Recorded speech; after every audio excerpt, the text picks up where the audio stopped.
안녕하세요. 전 경기도에서 살고 있는 여성입니다. 언젠간 이런 글을 적어보고 싶었습니다. 저 스스로의 인생을 되돌아보는 글을 말이죠. 물론 내 인생을 되돌아본다는 말에 맞게 나이가 들어 노인이 됐을 때 해보고 싶었는데 우연한 기회에 조금 일찍 인생을 되돌아보는 시간을 가지게 됐네요. 이 세상 어느 분들이나 사연 하나씩은 가지고 계실 거예요. 그런데 저는 그 중에서도 조금 특별한 사연을 가지고 있습니다. 흔히 말하는 우여곡절이 많은 삶을 살았거든요. 그러다 보니 이렇게 일찍 제 인생을 되돌아보고 여러분들께 제 사연을 말씀드리게 됐네요. 저 스스로 책을 한 권 써내려 간다는 생각으로 제 이야기를 한번 해보도록 하겠습니다. 전 아주 어렸을 적부터 할머니와 단 둘이 지내왔습니다. 부모님의 존재를 대신해 주신 할머니의 희생과 노력 덕분에 구김없이 자랄 수 있었죠. 하지만 너무나도 당연하게 부모님이란 존재가 없는 가정의 모습으로 인해 학교 생활을 하면서 사회생활을 하면서 많은 우여곡절이 있었죠. 또 그 모든 걸 저 혼자 감당하려고 했어요. 혹여 할머니께서 제가 그런 일들로 힘들어한다는 걸 아시게 되면 그 누구보다 가슴 아파하실 거라는 걸 알았기 때문에 절대 내색하지 않으려고 했죠. 또 절대로 할머니 가슴을 아프게 하는 말이나 행동을 만들지도 않았습니다. 특히 부모님 관련된 이야기는 일절 꺼낸 적이 없었죠. 나를 낳아주신 아빠와 엄마에 대해서 당연히 궁금한 점도 많았고 듣고 싶은 이야기도 많았지만 두 분 관련된 말씀을 아끼시는 할머니를 보면 솔직하게 꺼내놓기 힘든 이유가 있다고 생각했기 때문에 저 역시도 할머니 마음을 상하게 만들면서까지 알려고 하진 않았어요. 그렇게 저는 제 인생에 부모님이라는 존재를 아예 지워가며 살았습니다. 사회에 나가서도 제 또래들은 알게 모르게 부모님이라는 울타리 안에서 보호와 지원을 받으며 지낼 때 저는 그런 울타리가 없다는 걸 당연하게 받아들이며 지냈죠. 그래도 다행히 그런 고생의 보상을 받듯이 좋은 남편과 인자하신 시부모님을 만나 가정을 꾸릴 수 있었어요. 우리 착한 남편은 어려운 저희 집 사정과 평범함과는 많이 동떨어진 제 가족 관계를 색안경 끼고 보지 않았고 또 무시를 하지도 않았죠. 저와 할머니를 자신의 울타리 안으로 끌어들여 감싸주려던 정말 착하고 좋은 사람이었어요. 그리고 시부모님께서도 남편과 같이 저를 보통의 사람처럼 대해주시며 저와 할머니를 먼저 배려해 주던 분들이셨죠. 덕분에 저의 앞날에 대한 걱정이 많으시던 저희 할머니께서는 제가 시집을 가게 되자 제가 자신의 곁에 있을 때보다 더 마음을 놓으셨습니다. 그러다 연세가 많으셨던 할머니께서 노환으로 알아누우시게 되셨고 임종 직전 저에게 부모님에 대해서 말씀을 해주셨어요. 승연아, 내가 다른 건 몰라도 이 말은 꼭 전해주고 가야겠다 싶구나. 네 부모님에 대한 이야기야. 너도 알다시피 내가 너한테 네 부모 이야긴 끝까지 안 하려고 했어. 괜히 네 마음만 들쑤시고 가슴 아프게 할 것 같아서. 그런데 끝까지 아무 말하지 않고 가면 네 속이 더 답답할 것 같아서 내가 죽기 전에 말을 해야겠다 싶다. 우선 네 아빠는 이 세상 사람이 아니야. 술 없이는 하루도 못 살던 놈이라 그놈의 술을 먹고 사고로 세상을 떠났지. 그런데 네 엄마는 어딘가에 살아있을 거다. 네 엄마는 아빠의 손버릇을 견디다 못해 도망쳤거든. 그런데 네 엄마 원망하지 마라. 엄만 그때 널 데리고 가려고 했어. 네 아빠한테 들켜서 혼자 도망칠 수밖에 없었던 거지. 그래도 섭섭할 거야. 엄마가 널 찾지 않는 거에 대해서. 그것도 나름의 이유가 있단다. 네 엄마가 일반 사람들과 달라. 생각하는 것도 행동하는 것도 뭐든 느리고 남들에게 비해 많이 뒤처지지. 그래서 너한테 찾아오지 못하고 있는 걸 거야. 보호시설에 있어서 그럴 수도 있고 네 아빠 죽은지 모르고 있으니 그게 무서워서 못 찾아오고 있는지도 모르지. 그런데 네 엄마 정말 너를 아꼈다. 지 몸은 상처가 난 것도 모르는 애가 너 임신하고 나서는 얼마나 자기 몸을 챙기던지. 아마 지금 못 찾아오는 것도 자기 뜻은 아닐 거다. 그러니 엄마 원망하지 말고 만약 찾을 수 있다면 찾아서 만나봐라. 네 엄마에 관한 건 할미 창농에 있는 서랍에 있으니 그걸로 찾아봐. 할머니께서는 저에게 부모님에 대한 말씀을 하시고 난 뒤 얼마 되지 않아 결국 노환으로 작고하셨습니다. 저에겐 할머니께서 보통의 부모님보다 더한 존재이셨기 때문에 돌아가셨다는 그 충격에서 벗어나는데 꽤 많은 시간이 걸렸어요. 그때 제 곁에서 신경을 많이 써준 남편과 시부모님 덕분에 더 큰 절망에 빠지지 않고 견뎌낼 수 있었지만요. 그리고 할머니를 떠나보내고 우울해 있는 저에게 남편이 먼저 엄마에 대한 이야기를 꺼내셨습니다. 엄마를 찾아보자고 말이죠. 저 역시 할머니께 부모님에 대한 이야기를 듣고 나서 발달장애가 있다는 엄마를 찾아 나서 보려고 생각을 했습니다만 솔직히 두려운 마음이 많이 들어 용기가 나질 않았어요. 혹시 엄마마저 세상을 떠나셨다면 어떡하나 싶었고 할머니의 말씀과 다르게 저에 대한 애정이 없다면 안 그래도 힘든 상황 더 힘들어질 것 같았거든요. 그런데 남편이 몰랐으면 몰라도 엄마의 존재를 알고 있는데 나중에 후회할 행동은 하지 말자고 하더라고요. 그래서 그 말에 용기를 내고 엄마를 찾아 나섰습니다. 이번에도 남편이 제 든든한 지원군이 돼줬고요. 그렇지만 엄마를 찾는 건 막막했어요. 할머니께서 남겨두신 엄마에 대한 정보는 사진과 이름, 생년월일 정도였고 엄마의 친족, 저에게 외가가 되는 분들은 먼 친척분들을 제외하곤 모두 다 돌아가신 상황이라 엄마를 찾는데 힘든 점이 많았거든요. 그래도 제게는 남편이 있었기 때문에 쉽게 포기하지 않고 엄마를 찾아 나서게 됐습니다. 남편은 장사를 하는 중에도 장사를 쉬는 날에도 저희 엄마를 찾으려고 직접 전화를 돌리고 보호시설을 내려가 확인까지 하며 정말 많은 고생을 했었죠.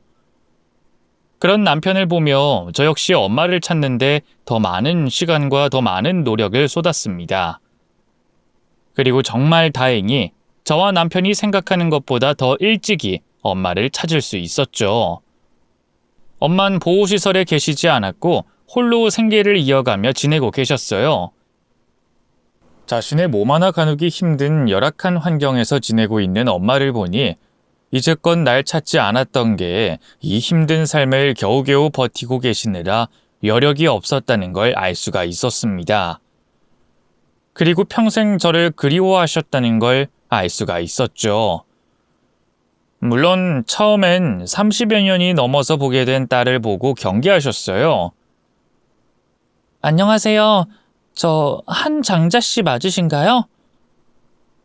네, 근데 누구세요? 저 최승연이라고 합니다. 한장자 씨께서 낳으신 딸, 그러니까 최자철 씨의 자식이요. 우리 딸은 아간데 이렇게 안 큰데. 저 여기 사진 보시면 알아보시겠어요? 제가 어릴 때부터 20살 됐을 때까지 사진들인데 여기 있는 아기가 바로 저예요. 어? 내 딸? 내 딸인데? 그러면 아가씨가 내 딸이라고요? 정말요? 제가 건넨 사진과 저를 번갈아 가며 보던 엄마는 품속에 있던 꼬깃꼬깃한 사진 한 장을 꺼내시곤 제가 건넨 사진들과 제 얼굴을 비교하셨어요. 그리곤 자신의 딸이라는 걸 확인하시곤 절 안아주셨죠. 엄마를 만나게 되면 엄마가 아무리 장애가 있다고 해도 원망하려고 했습니다.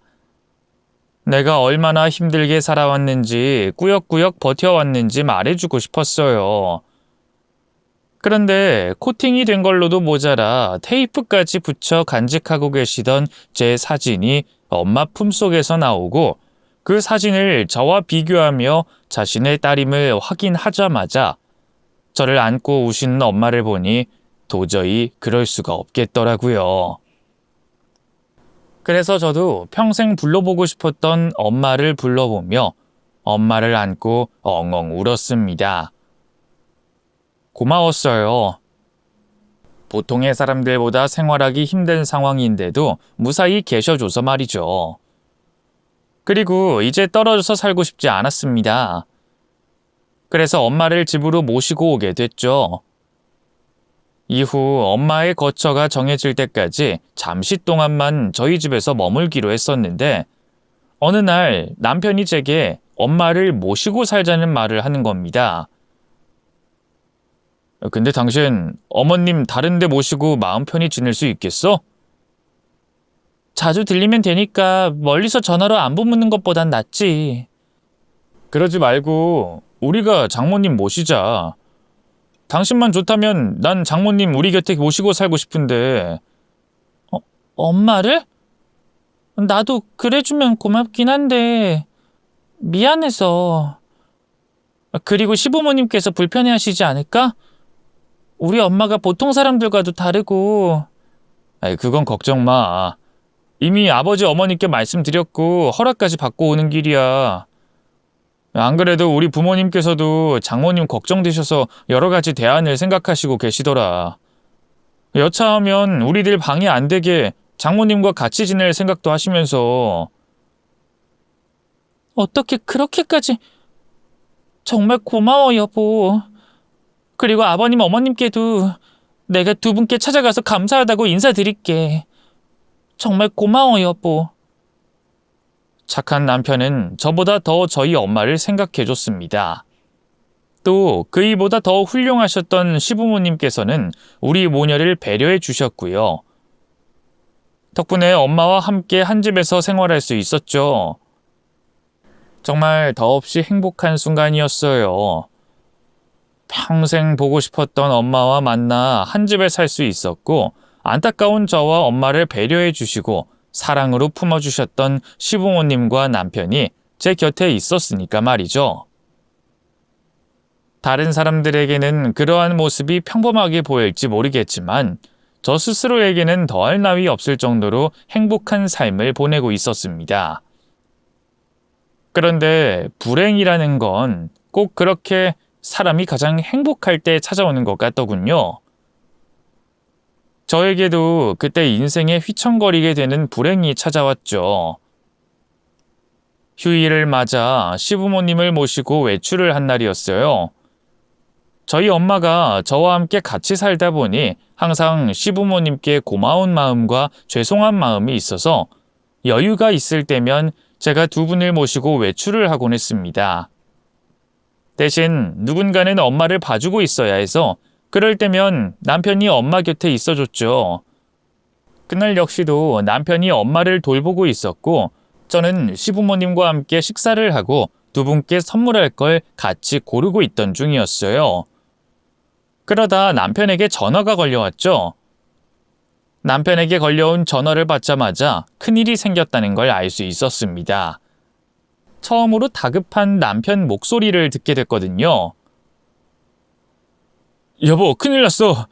내가 장모님 모시고 드라이브 가려고 나왔는데 장모님께서 어디로 가셨는지 사라지셨어. 내가 휴게소 들렸다가 잠깐 화장실 다녀오겠다고 절대 차 안에서 움직이지 말고 가만히 계시라고 했는데 갔다 왔더니 차 안에 안 계셔. 뭐? 화장실은? 화장실 안은 찾아봤어? 아니면 엄마 뭐 먹고 싶어서 음식 팔고 있는데 계시는 거 아니야? 전부 다 확인해 봤어. 방송도 해봤고 관리사무소 쪽에 찾아가서 CCTV도 돌려봤는데 거기서도 장모님 모습은 보이지가 않아. 우선 경찰에 연락은 했는데 어떡하지? 나 때문에 나 때문에 장모님께서... 여보, 진정해. 엄마 휴대폰은 연락해봤어? 장모님 휴대폰도 차 안에 그대로 있어. 장모님 아직 당신이나 내 휴대폰 번호 못 외우시지? 아직... 우선 당신 진정하고 계속 휴게소 안에서 엄마 좀 찾아봐. 휴게소 밖은 바로 고속도로니까 엄마가 어디 딴 곳으로 가지는 못했을 거야. 나도 지금 바로 그쪽으로 갈게. 차 조심하고. 엄마가 없어졌다는 남편의 전화에 처음엔 저도 심장이 쿵 하고 떨어진 것처럼 놀랐습니다. 하지만 휴게소 쪽으로 향하며 아무 일 없을 거라고 생각해서 점점 괜찮아지고 있었어요. 도시 한복판이었으면 모르겠지만 고속도로 한가운데를 걸음으로 이동할 수 있는 공간이 제한적이던 휴게소라면 엄마를 찾을 수 있을 거라고 생각했죠. 다만 휴게소에 몰린 사람들로 인해 남편이 애를 먹고 있다고 생각했습니다. 그래서 경찰이 남편과 함께 엄마를 찾는다면 곧 찾을 수 있을 거라고 생각했죠. 그런데 잠깐의 해프닝 정도일 거라고 생각했던 일이 시간이 지나면서 점점 심각해지기 시작했습니다. 제가 휴게소에 도착할 때까지 엄마를 찾지도 못했고 어디로 갔는지 그 흔적조차 찾을 수가 없었던 거죠. 연기처럼 사라진 엄마로 인해 그 누구보다 애가 탔지만 저보다 더 힘들어하고 자책하고 있는 남편을 보며 티를 낼 수 없었어요. 또 원망도 할 수 없었죠. 엄마를 찾는 과정에서 제가 한 잘못도 드러나게 되면서 말이에요. 엄마와 같이 지내게 됐다는 행복함에 정신이 팔려 정작 엄마의 보호자로서 해야 할 일들을 손 놓고 있었습니다. 법적으로 남남이었던 엄마와 가족관계를 행정처리하지 않았던 것과 장애인 관련 기관의 보호자로서 등록하지 않았던 일로 인해 엄마를 찾는데 더 힘들어지게 됐거든요. 아무래도 엄마와 제 법적인 관계가 확인되지 않으니 실종신고도 또 그에 대한 요청도 정식으로 할 수가 없는 상황이었습니다. 저와 남편이 일일이 수사 관련된 분들을 붙잡고 부탁하며 돌아다녀야 했죠. 그러다 보니 당연히 엄마를 찾는데 제약이 되는 상황도 많았고 찾는 속도도 늦어지게 됐습니다. 안 그래도 일정 시간이 지난 실종 가족을 찾는 데는 큰 고생이 따르는 법인데 제 불찰로 인해 저와 남편은 그보다 몇 배는 더 힘든 고생을 해야 됐죠. 우리 두 사람 모두 다시 떠올리기 싫을 만큼 고생을 했습니다만 저보단 남편이 더 마음고생이 심했어요. 자신 때문에 이러한 일이 벌어졌다고 생각한 탓에 남편은 엄청난 죄책감과 저희 엄마를 꼭 찾아야 한다는 무거운 중압감에 시달렸죠. 스스로 만들어낸 그 죄책감과 중압감이 얼마나 심했는지 남편은 일상생활이 불가능할 정도로 엄마를 찾는데 온 시간을 사용했습니다. 그런 남편을 보며 저도 엄마를 찾는데 불안하고 조급한 마음이 앞섰지만 되려 제가 남편에게 엄마를 천천히 찾자고 말려도 보고 설득도 시키게 됐죠. 하지만 소용없었어요. 그러다 결국엔 말다툼도 벌이게 됐죠. 당신 지금 죄책감 때문에 더 당신 스스로를 혹사시키는 거야. 나도 엄마 찾고 싶어. 그 누구보다 엄마 빨리 찾고 싶다고. 근데 우리들 스스로의 몸도 챙겨가면서 찾아야지. 잠도 자고 밥도 먹고 사고가 나지 않게 다니면서 엄마를 찾아야지. 당신 그러다 사고라도 나면 나보고 어떡하라고 그러는 거야.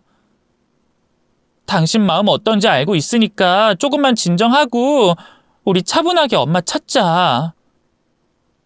지금 장모님께서 사라지신 지가 벌써 3주가 넘어가. 그런데 어떻게 더 차분하게 있을 수 있어? 나 알아서 조심하고 있고 내 몸 상태도 잘 알아. 그러니까 나 걱정하지 말고 이대로 장모님 찾을 수 있게 놔둬. 지금 내가 왜 이런 말 하는지 모르겠어? 엄마 찾다 당신까지 잘못될까봐 겁나서 이러는 거잖아. 제발 적당히 좀 해. 나 엄마 사라진 것만으로도 너무 힘들다고. 그런데 당신까지 이러면 어떡해? 그래서 내가 다 되돌려 놓으려고 이러는 거잖아. 괜찮다고 하는데 왜 그래? 장모님 빨리 찾아야 해. 더 늦으면 영영 못 찾을지도 모른다고. 이렇게 날 몰아세우지 않으면 내가 죄책감에 미쳐버릴 것 같으니까 제발 좀 가만히 놔두라고. 남편이 걱정된 마음에 몰아세우긴 했지만 한편으론 고마웠어요. 그게 죄책감이든 뭐든 간에 우리 엄마 찾아주려고 저렇게 노력해주는 모습이 당연히 고마울 수밖에 없었죠. 하지만 남편을 아끼는 다른 사람의 시선으론 그 모습이 너무나도 불안해 보일 수밖에 없었습니다. 바로 시부모님 시선에선 말이죠. 그래서 시부모님께서는 저희 엄마를 찾느라 일상생활이 무너진 남편이 다시 제자리로 돌아올 수 있게 부탁한다는 말씀을 저에게 좋게 말씀하셨습니다. 저도 최대한 남편이 일상생활을 하는 선에서 엄마를 찾게 하려고 노력했고요. 하지만 소용이 없다 보니 시부모님의 아들에 대한 걱정은 날로 커져갔죠. 그러다 결국 더 이상은 지켜볼 수가 없다고 생각하셨는지 시부모님께서는 저를 불러다가 어려운 말씀을 꺼내셨습니다. 승연아, 물론 지금 가장 힘든 사람이 너라는 건 안다. 얼마나 힘든 상황을 겪고 있는지도 알고 희준이 못지않게 사돈분을 찾느라 고생하는 것도 알아. 그런데 우리 입장에서는 희준이 먼저 생각을 안 할 수가 없구나. 사돈 찾아야 하지. 근데 벌써 2달이 지났잖니. 그럼 수사기관에 맡기고 일상생활 하면서 사돈 찾아야지. 지금처럼 저렇게 건강 해쳐가며 찾는 건 아니지 않겠니? 물론 네가 희준이 말려보려 했다는 건 안다. 또 희준이가 고집 부리는 것도 알고.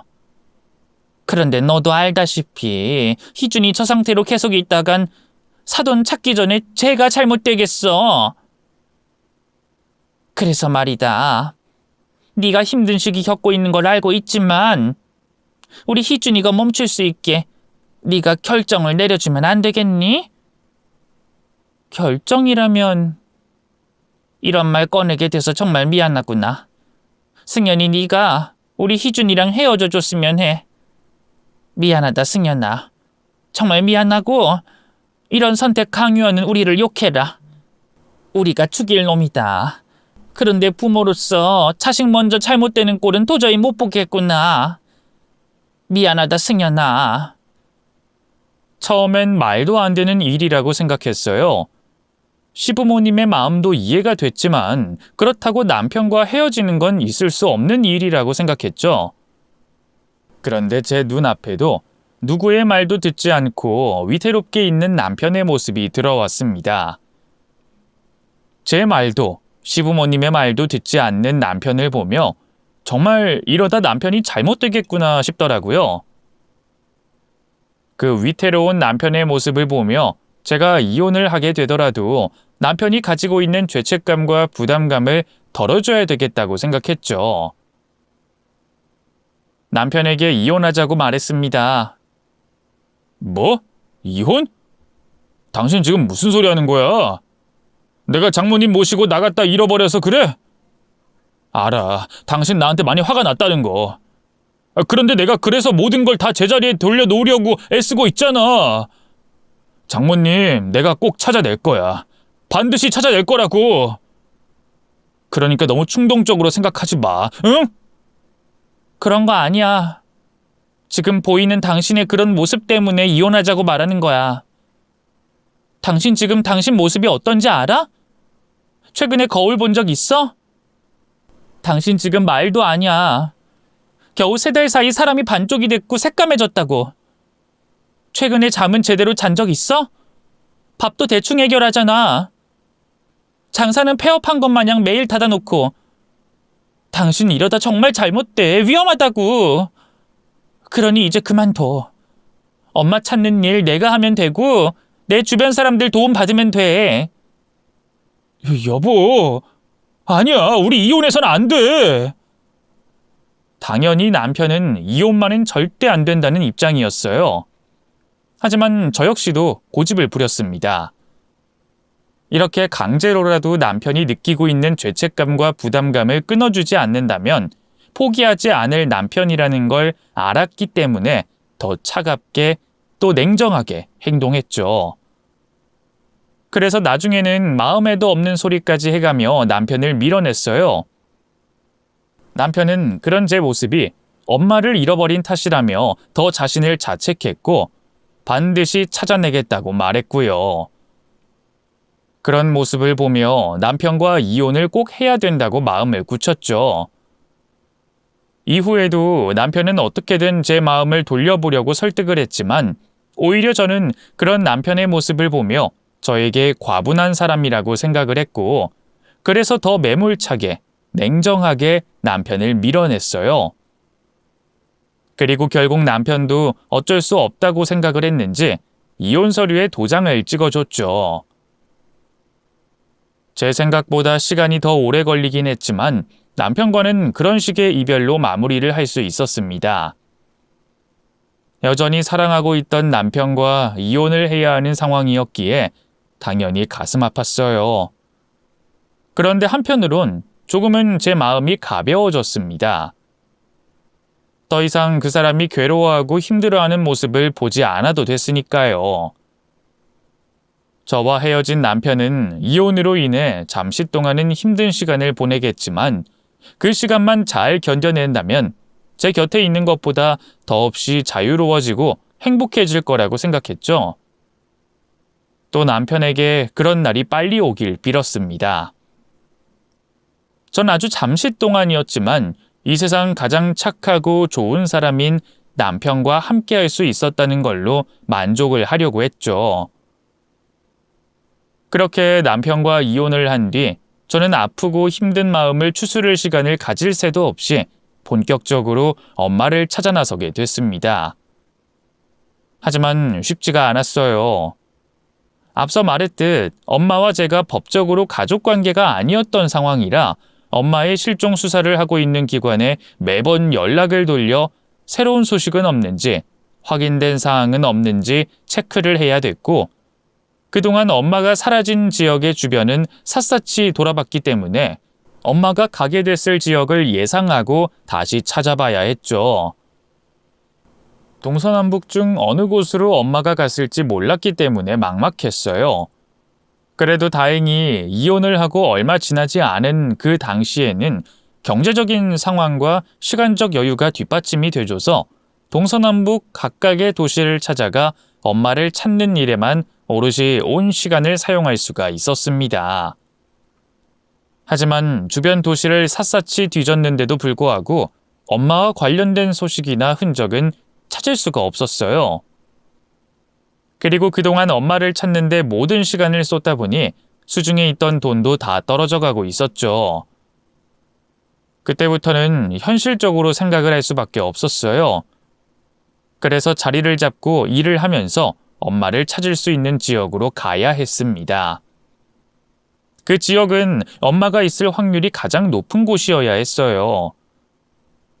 그런 지역들이 10손가락을 넘게 있었지만 하나하나 따져보며 확률이 낮은 곳들을 제외시켰고 마지막으로 딱 2곳이 남게 됐습니다. 한 곳은 엄마를 찾았던 도시였어요. 엄마가 아빠에게서 도망쳐 나와 가장 오랫동안 생활한 도시였기 때문에 익숙한 지역으로 흘러 들어가지 않을까 생각했습니다. 그 다음은 엄마가 저희 부부와 생활했던 도시였죠. 엄마가 마지막으로 머물렀던 도시였고 저와 남편으로 인해 좋은 추억도 많은 곳이라 엄마도 날 찾고 있다면 그곳으로 향했을 확률이 높다고 생각했죠. 물론 엄마가 실종되고 난 뒤 제가 살던 지역도 남편과 틈틈이 둘러봤기 때문에 헛수고일지도 모른다는 점도 고려를 해봐야 했습니다. 두 지역이 가까웠으면 좋았을 텐데 하필 거리가 있었던 상황이라 고민하는 시간이 길어지게 됐죠. 그러다 결국엔 엄마가 가장 오래 지내던 도시에 자리를 잡기로 결정했어요.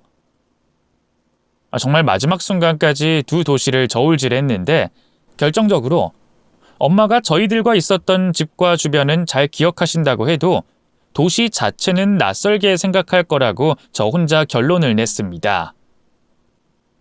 평범한 사람들은 자기가 살고 있는 지역의 도시명을 잘 기억하시겠지만 엄만 보통의 사람들보다는 지능이 낮아 주소를 외우는 것도 많이 힘들어 하셨고 헷갈려 하셨거든요.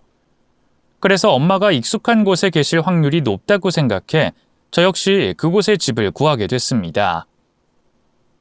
이제 살 곳을 정했으니 일자리를 구할 차례였어요. 그런데 이것도 엄마를 찾는 일을 기준으로 삼고 일을 구해야 했습니다. 애초에 제가 그 지역에 집을 구한 것 자체가 엄마를 찾으려고 한 거였으니 일하는 데 있어서도 엄마를 찾는 데 방해가 되지 않는 일이어야 했어요. 돈은 저에게 상관이 없었습니다. 밥 세 끼 먹을 필요도 없었고 그 지역에 엄마가 없다는 걸 확인할 수 있을 때까지만 지낼 수 있는 월세값만 벌면 됐죠. 그리고 시간적 여유가 중요했습니다. 일을 하면서도 엄마를 찾는 전단지를 돌릴 수 있어야 하고 제보 전화가 오면 빠른 시간 안에 움직일 수 있는 일이어야 했죠. 그런데 저에게 딱 맞는 일이 어딨겠어요. 또 제가 저 원하는 대로 일을 할 수 있는 대단한 고급 인력도 아니었고요. 그래도 최대한 엄마를 찾는데 불편함이 없는 일을 찾아야 했죠. 그러다 하게 된 일이 학습지 교사였습니다. 정해진 스케줄과 약속된 수업 시간에 맞춰 움직여야 한다는 제약은 있었지만 이동을 하는 중간중간에 동네를 둘러볼 여유도 있었고 아파트나 주거, 상업 지역에 가서는 전단지도 돌릴 수 있었습니다.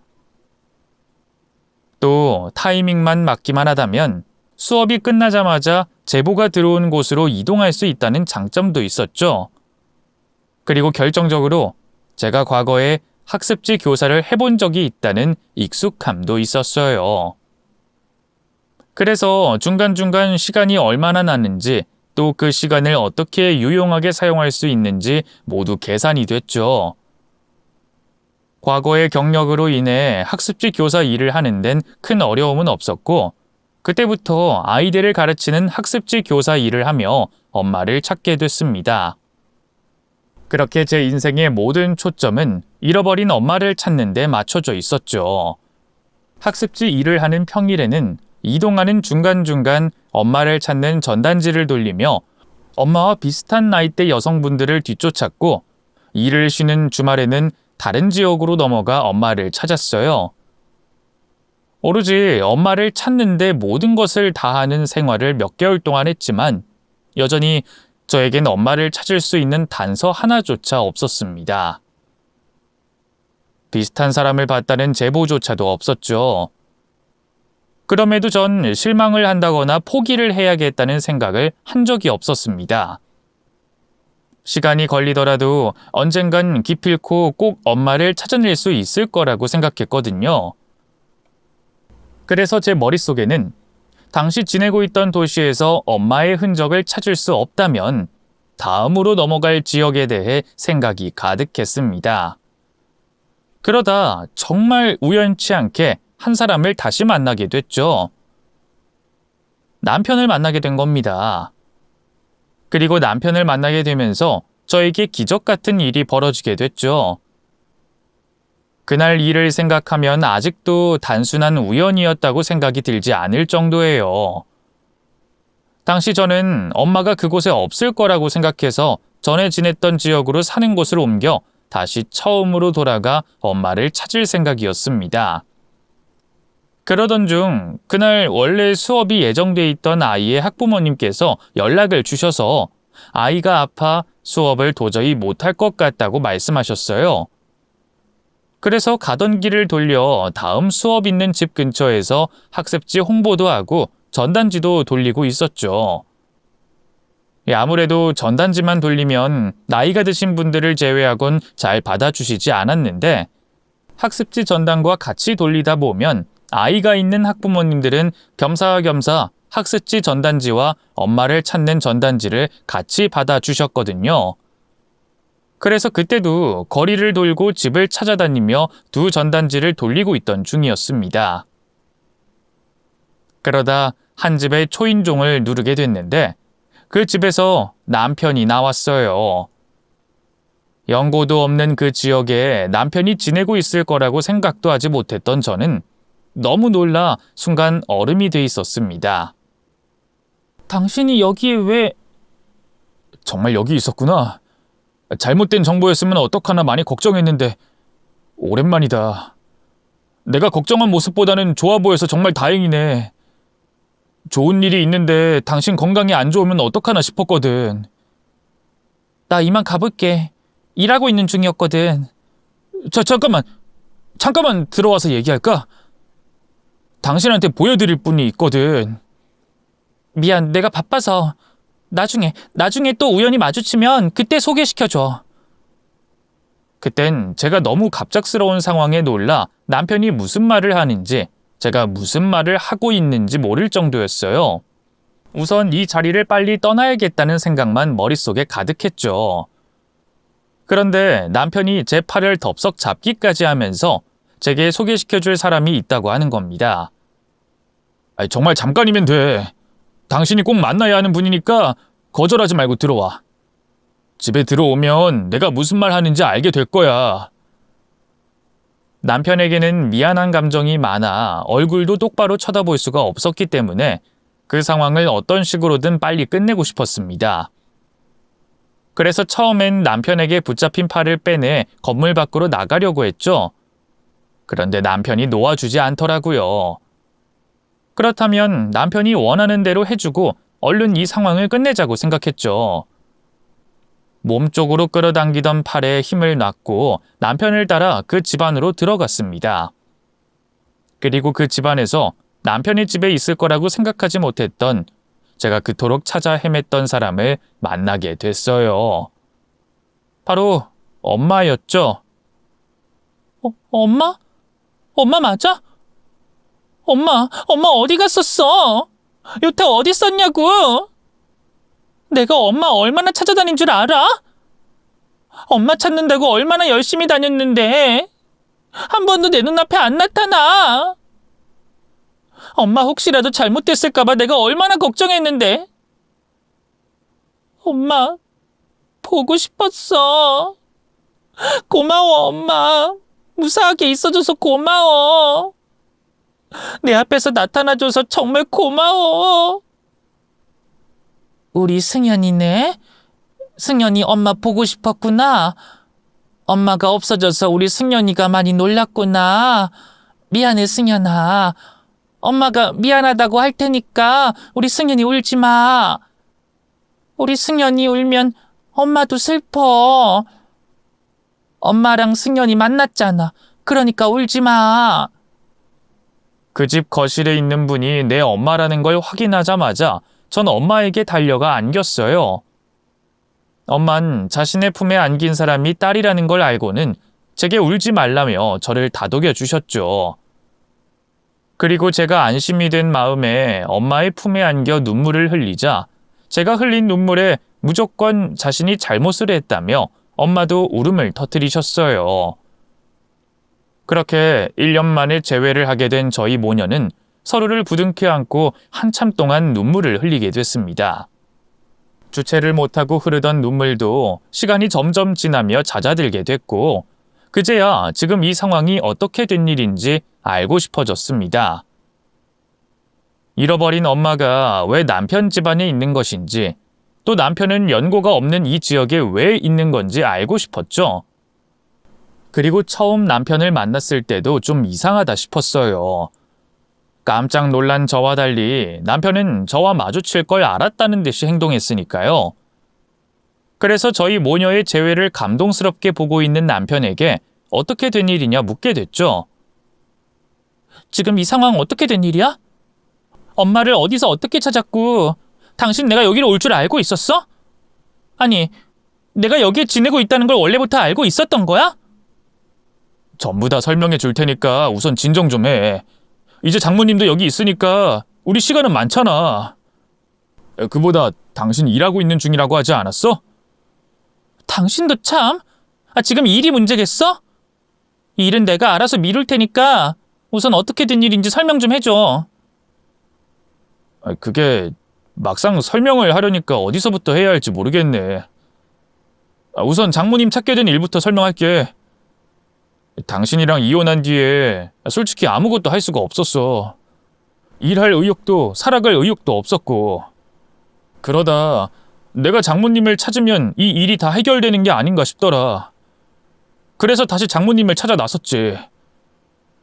이런 말 해도 되는 건지 모르겠지만 당신이랑 이혼하고 나니까 장모님을 빨리 찾아야 한다는 부담감은 없어졌어. 시간이 좀 걸리더라도 무조건 찾기만 하면 된다는 생각으로 변했지. 그래서 처음부터 다시 차근차근 장모님의 행방을 찾게 된 거야. 그렇다고 딱히 단서가 될 만한 걸 찾은 건 아니었는데 이악 물고 장모님 찾았지.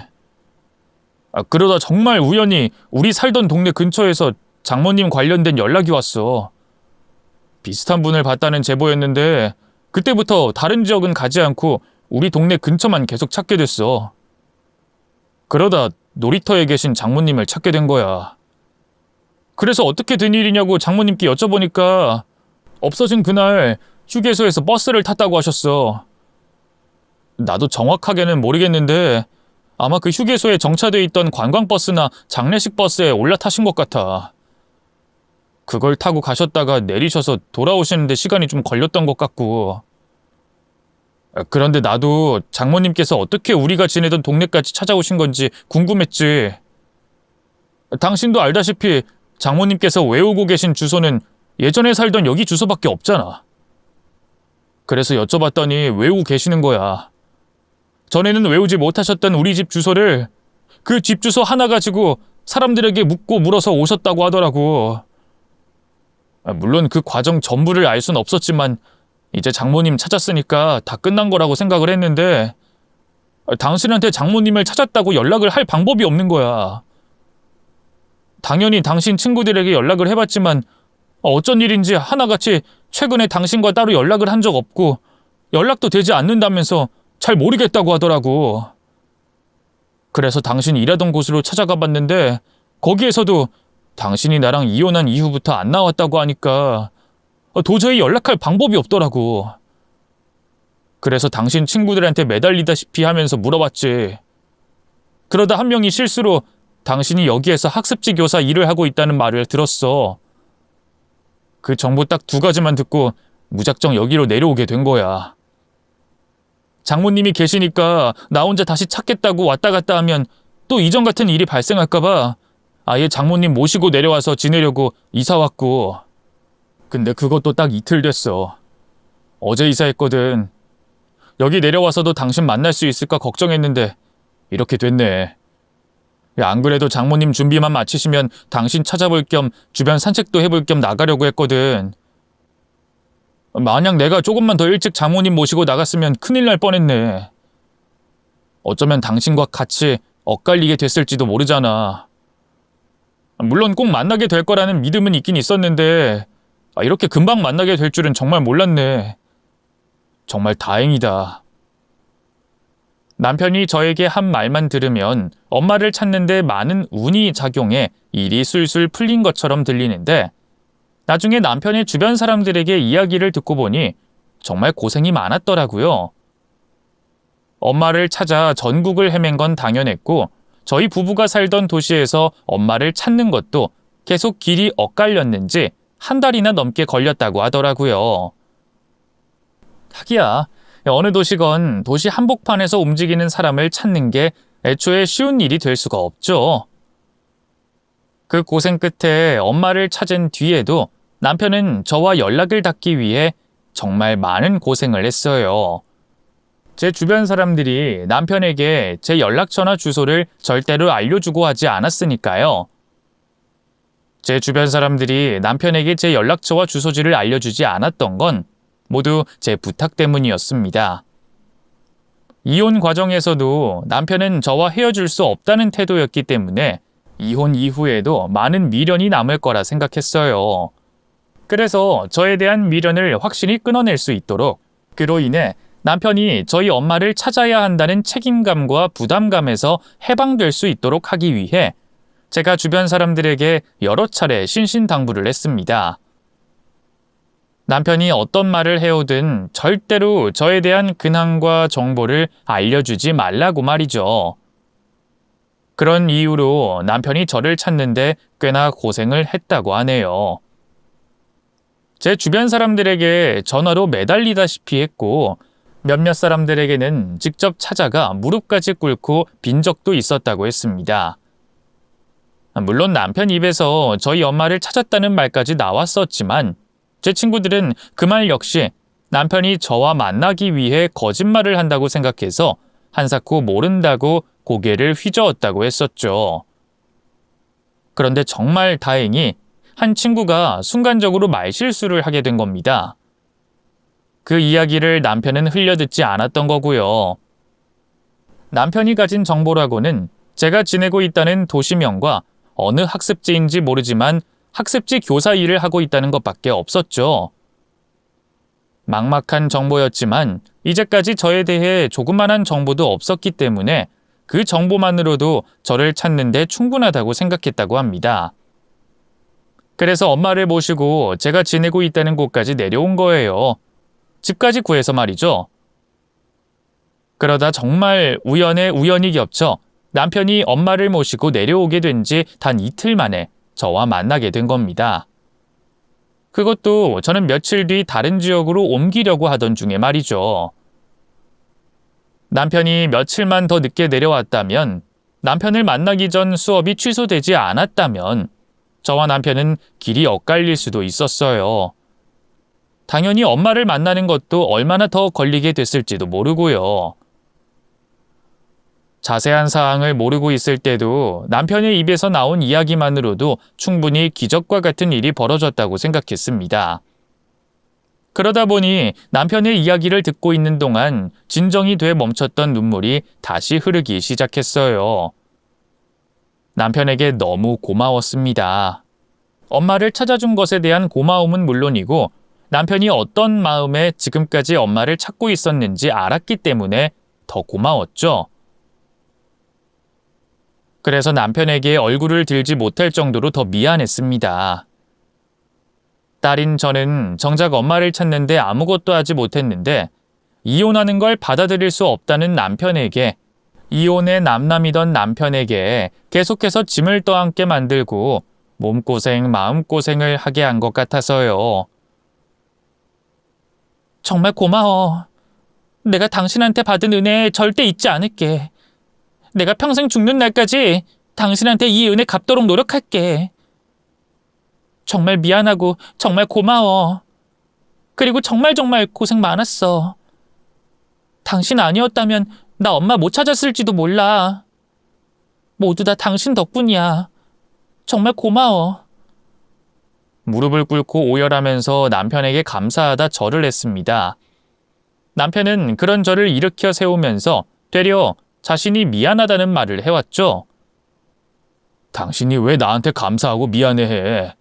장모님 일 나 때문에 생긴 일인데. 나야말로 당신한테 미안하고 고마워. 나 때문에 힘들었던 당신과 장모님의 삶을 너무 늦게 되돌려놔서 미안하고, 그런 나에게 원망 한번 하지 않아줘서 고마워. 이제까지 잘 버티고 있어줘서 고마워. 그리고 다시 한번 당신과 장모님께 용서를 구할게. 나 때문에 힘들었던 시간 보내게 만들어서 정말 미안해. 용서해줘. 남편의 얼굴을 똑바로 쳐다볼 수 없었어요. 이토록 착한 사람을 너무 힘들게 한 것 같아서 말이죠. 그래서 차마 고개를 들지 못한 채 남편에게 수십 번 미안하다는 말을 되뇌었습니다. 남편은 그런 저에게 괜찮다며 진정시켜주려고 했고요. 그렇게 기적적으로 엄마와 재회를 한 다음 바로 저희 집으로 엄마를 모시고 싶었지만 그럴 수가 없었습니다. 엄마를 찾는 데 들어간 비용이 많다 보니 다른 곳에 드는 지출을 줄이기 위해서 저 하나 누울 수 있는 원룸에서 지내고 있었거든요. 그래서 한동안은 제가 남편의 집을 왔다 갔다 하면서 엄마와 시간을 보내게 됐죠. 남편은 엄마와 지내게 될 환경을 만드는데 천천히 준비하라고 말해줬습니다. 안 그래도 계속 지내고 있던 곳에서 자리를 잡아야 할지 아니면 전에 지내던 곳으로 돌아가 자리를 잡을지 고민하고 있었거든요. 이제는 엄마와 같이 지내야 하니 발달장애가 있는 엄마가 불편함 없이 지낼 수 있는 환경과 제가 엄마를 모시고 살 수 있는데 불편함이 없는 근무 요건의 회사가 있는 곳으로 정해야 됐기에 고려해야 하는 상황이 많았습니다. 그래서 남편이 말한 것처럼 천천히 신중하게 가장 나은 선택을 하기 위한 고민을 하고 있었죠.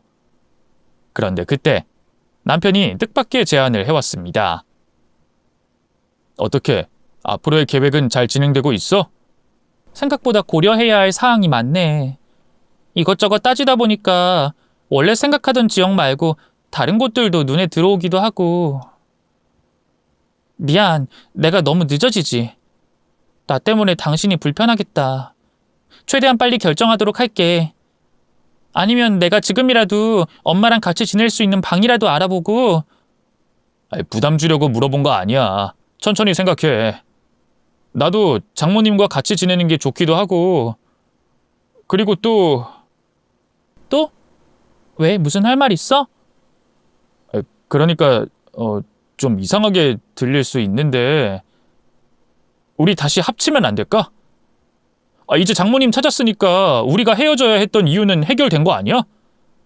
나 솔직히 당신과 헤어지고 장모님 찾아야 한다고 결심했을 때 그 이유 중 하나가 바로 당신이었어. 장모님 찾으면 다시 당신과 재결합할 수 있을 거라고 생각했거든. 난 당신에 대한 마음 여전해. 그러니까 당신만 괜찮다고 한다면 나 장모님 모시고 당신과 살고 싶어. 이번엔 전과 같은 실수 절대 하지 않을 거야. 그러니까 나한테 한 번만 더 기회를 주면 안 될까? 너무 갑작스러운 말이라. 지금 당장 결정해달라는 거 아니야. 당연히 신중하게 생각해야지. 천천히 생각하고 대답해줘. 저 역시 엄마를 찾고 남편 집을 드나드는 동안 재결합에 대해서 생각을 안 해본 건 아니었습니다. 하지만 제가 싫다고 하던 남편에게 억지를 부려가며 한 이혼이었고 엄마가 없어진 날로부터 지금까지 저와 엄마 때문에 너무 많은 고생을 했었던 남편이었기 때문에 재결합에 대한 말조차 상상조차 하면 안 된다고 생각했죠. 그랬는데 남편이 먼저 저에게 재결합에 대해 제안을 해왔습니다. 맘 같아선 당연히 고민조차 하지 않고 재결합을 하겠지만 언제나 그랬듯 결혼이라는 건 당사자 외에도 고려해야 할 대상들이 많았어요. 이번 저희 재결합에 있어서는 시부모님들의 의견이 고려의 대상이었죠. 두 분께서도 난감할 거라고 생각했습니다. 저에게 이혼을 먼저 권하셨던 분들이었으니까요. 저는 두 분께 별다른 악감정이 없었어요. 오히려 모자란 며느리를 받아주시고 사랑해 주셔서 감사한 마음밖에 없었죠. 이혼을 권유하셨던 일에 대해선 충분히 이해가 되는 마음이었습니다. 그래서 남편에게 시부모님의 뜻이 중요할 것 같다는 말을 전하게 됐죠. 남편은 제 뜻을 이해했고 시부모님께 저희 두 사람의 상황과 마음을 충분히 이해하실 수 있게 설명했습니다. 다행히도 두 분께서는 제게 미안한 마음밖에 없다며 남편에게 저희 두 사람의 상황을 듣고 난 뒤 직접 전화까지 주셔서 미안했다고 사과를 해주셨죠. 덕분에 저와 남편은 더 이상 고민할 것 없이 재결합에 대해 이야기를 나눌 수 있었고 재결합을 하기 위한 준비 기간을 마친 뒤 다시 부부로서 지내게 됐습니다. 그 과정에서도 참 우픈 일이 있었는데요. 저희 두 사람 혼인신고보다 더 먼저 했던 행정 처리가 엄마와 제 가족관계 처리였어요. 두 사람 모두 이번 일로 마음고생을 크게 했기 때문에 누가 먼저라고 할 것도 없이 저와 엄마 사이의 가족관계 먼저 처리하자고 말이 나왔죠. 그리고 난 다음에 저희 부부도 다시 법적인 부부가 됐고요. 그 뒤로도 엄마 관련된 일을 계속했던 것 같아요. 같은 일이 발생하지 않게 하기 위해 엄마에게 보호자들 연락처가 있는 목걸이, 팔찌를 맞춰서 가지고 다니게 했고 관계기관에 저희 두 사람을 보호자로 등록도 하고 또 엄마에게 가장 먼저 휴대폰 사용법에 대해서 알려드리며 저희들 전화번호를 외우게 했습니다. 2중, 3중, 4중으로 비슷한 일이 발생했을 시 대처할 수 있는 2중, 3중, 4중의 대책들을 세워놨죠. 그런 대책들을 사용하지 않게 만드는 게 더 중요하겠지만 말이죠. 다행히 지금까지는 엄마가 저희 두 사람 곁에서 조금도 떨어진 적이 없어요. 엄마를 잘 모시고 남편과 행복하게 살고 있죠. 이야기를 다 적고 보니 제가 정말 행복한 사람이라는 생각이 드네요. 행복한 삶을 살기까지 많은 일들이 있었지만 현재와 결과가 중요한 거 아니겠어요? 지금 이렇게 저희 엄마와 남편, 그리고 시부모님까지 저를 사랑해 주시고 제가 사랑하는 사람들과 함께 할 수 있으니까 말이죠. 지금의 이 행복 영원했으면 좋겠습니다. 여러분들께서도 가족분들과 행복하셨으면 좋겠고요. 그럼 모두의 행복을 바라며 저는 이만 이 글의 마침표를 찍겠습니다. 이야기 들어주셔서 감사했습니다.